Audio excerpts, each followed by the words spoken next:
How we doing, brothers? I'm feeling like patience once again. Patience once again is the theme of today. It's the theme of my fucking year.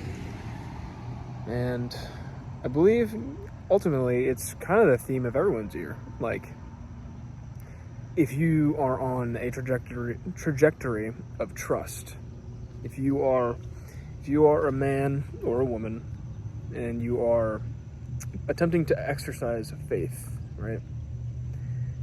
Patience, I think, is the single, like, if you were to kind of single out one individual thing which is most, I guess you could say, required for faith, that would be patience. Because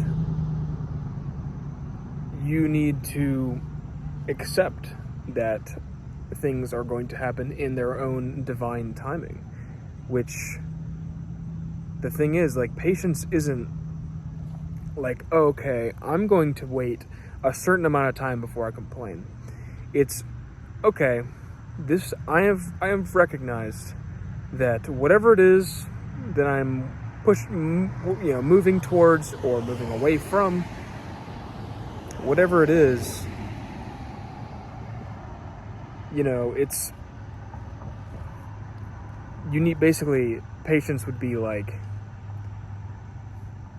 okay, you accept that it's going to go away or it's going to come, and then you don't think about it anymore. You stop worrying about it. You place, I mean, that's like the truest expression of faith, is when you basically don't have to think about it more than once, to be real. Like if you see something in your mind and you feel in your heart that it is going to happen, or this thing that is bothering you is on its way out, you just need to really sit there with that understanding, and that is the last time that you need to think about it. That is the last time you need, and let's say it's something you want, something that is, I guess, quote unquote, plaguing you, and let's say whatever it is, maybe it's some kind of addiction or whatever, maybe like an urge to do that thing comes up again. Instead of, it would be easy, like what someone who is not patient would do is be like, fuck, there it is again. There it is again. And then you're trying to and then you might say, I don't want to go down that path again. I don't want to do that. I don't want to release anymore. I don't want to blah, blah, blah, whatever the hell it is, right? But the brain is it's a miraculous thing. But because we were born without a sort of instruction manual, I guess you could say, and in general, our parents, unless your parents have done tremendous spiritual work, and even if they have done tremendous spiritual work, that doesn't guarantee that you're gonna, be on the same wavelength. But yeah, you just need to when whatever it is comes up, if you are embodying patience, it's just, you literally breathe it away, right? Like, that's all that needs to be done. Like, you witness what it is, and then you can realistically, you can just avert your eyes, whether literally, figuratively. I find that blinking and literally changing where I'm looking physically is very effective at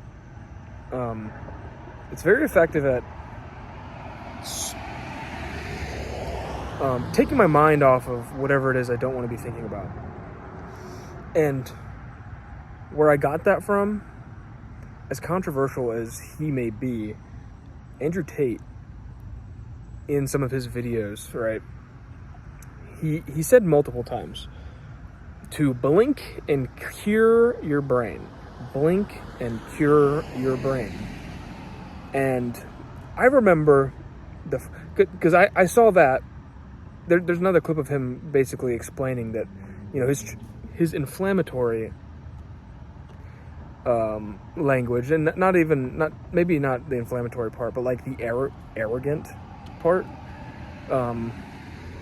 He has stated that this is like, he's fully aware that words are self-hypnosis, right? So when you say, like his, you know, something he says, even though it wasn't the case anymore, was he was the most Googled man on the planet. And at one point he was, right? So what I'm getting at is you need to, like, the words are very important. And where was I going with that?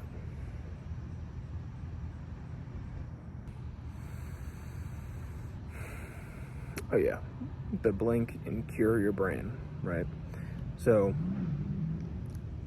what, basically the first thing that I found interesting was the acknowledgement that, okay, that the words he's saying, he's saying them as he's casting a vote for his future, right? So when he was saying I'm the most Googled man on the planet, that was a vote in that future, right? He was stepping into that reality, and at one point that did absolutely work, right? So then, you know, you understand now, since I understand, like, okay, you know, maybe what he's saying is not real in this moment, but he's programming his brain right now. That's what's happening. So when there's many things he says that are super wise, but when he says to blink and cure your brain, given that so many other things he said around where I'm trying to go is, you know, I already knew was true. It's like, okay, there's some part of that I know is correct. I know that's possible. When he is saying blink and cure your brain, that's because he does that. And what's interesting is if you just assume that you can do that, which is what I did, and you just keep doing it, and that's what I'm getting at, like, that is a significant tool for patience. In, like, if you're trying to let something go, like, it will pop up in your mind, and now you are presented with, what do I do with this? You know, if you start getting, like, let's say you're struggling with corn, and you've got this imagery in your mind, you're fantasizing, rather than continue fantasizing, you can quite literally blink, choose a different point of focus, and all of a sudden, you're not thinking about that anymore.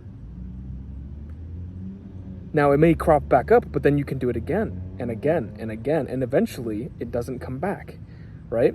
And if you do that enough, the brain is so malleable that basically that's like casting a vote.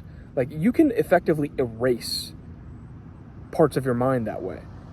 I mean, I remember the first time I was in I wasn't in a it was probably the most significant crush I had in, like, at the end of, like, I graduated high school. I spent almost the entire summer with this girl, and at a certain point, I decided that I wanted to be with her. So, you know, I did tell her, and she said that, you know, this isn't a bad time, etc. She was going to college. You know, what she said is irrelevant. She, you know, at that point, I basically had to make a decision. Like, I was obsessed with this girl, like, mentally, like, not even entirely sexually, like, just, like, I don't know, I had very strong feelings of love for this woman, and in a self-preservation act, I knew what I needed to do was delete her from my mind. So every time she came up, it was like no, we're not doing this. We're not thinking about her, period. We're not entertaining these thoughts. And it's, I'm trying to work this into the framework using vocabulary of letting go. But it's literally like you can, because it's not really sitting with the feeling. It's like all of it, like you can turn it off. Like the thoughts, maybe the emotion still, it certainly seeps out in other ways. But like, if you decide that there's some girl that, or some person that you're obsessed with, and you're like, this person's bad for me, you can absolutely, and it doesn't even have to be a person, it can be literally anything. Because I've done this with Korn. I can do this with anything. Like, if it's a thought and I concentrate my effort on it, I can eliminate it by literally distracting my mind, by adjusting my focus over and over and over and over and over and over, until my brain is like, okay, well, we're wasting calories. Every time I bring this up, it shuts it off. So like, I could just not bring it up, and we won't have a problem here. So, and that to me, like, where patience slides in there is, like I said, it's so easy when there's, like, it took a minute before that girl she stopped popping into my mind. But then I went like years without thinking about her. And it's not like I never ever think about her, ever, right? Like, she probably pops in my mind once every year, maybe 2 years, something like that. But like, every time it's just like I immediately shut it off, because it's like, I'm aware there's no fucking point. So like, that's just an old version of myself that I've like starved it. I've starved it of energy, and that energy is now going other places. And you can direct that energy into places you want to be going. But the patience part is like, it's just not like, when it keeps popping up, it's not getting angry about it. You don't need to be getting angry, because that's super counterproductive. You're definitely not gonna, I'm not trying to just put this 100% on you, but like, I know, because that's what I was doing. Like, if you get angry about these things, it just, shit, you get gray hairs. Like, if you do it enough, it's stress. And stress is like, I think there's like two different kinds of stress, because there's certain stress for your body that's good, like with exercise, but like the mental stress of like, it's just like the unnecessary suffering is so, it's killing you. So it's like the opposite of that is patience. It's just like flowing. It's just understanding that I'm not in the driver's seat.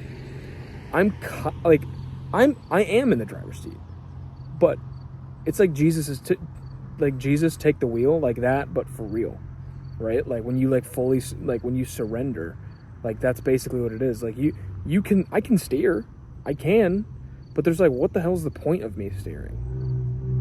I don't know where I'm going. And I don't really care. I don't really, because every time I let go, it works out better than I could have imagined. So there's literally no reason to steer. Like, Jesus knows where to go, way better than I know where to go. And he knows where to go, places that I want to go, more than I'm even aware that I want to go there. Like, it's magic, basically. It's source, universe, God, whatever, words. But, it all like boils down to patience, like and patience is like, being present. If you're fully present, you are being patient, because you're not thinking about anything else. Really not thinking, which is like, man, thinking is a fucking plague, it seems. There's Like that's, I don't know. It's like, I'm kind of talking about the same thing. Like, yeah, you just gotta let go. You gotta give up. As fucking weird as that sounds, you gotta give up. Give up the desire for control. And somehow things work really well. Well, much better than you anticipated, basically. And yeah, it's literally, faith is, it's a beautiful thing. You should start small. Start very small. That's, you don't need to, it can get really overwhelming and really hard to be patient when it's something giant, because I don't know, it's crazy because with patience or with letting go, like you accept that this thing, whatever it is either going to go or come.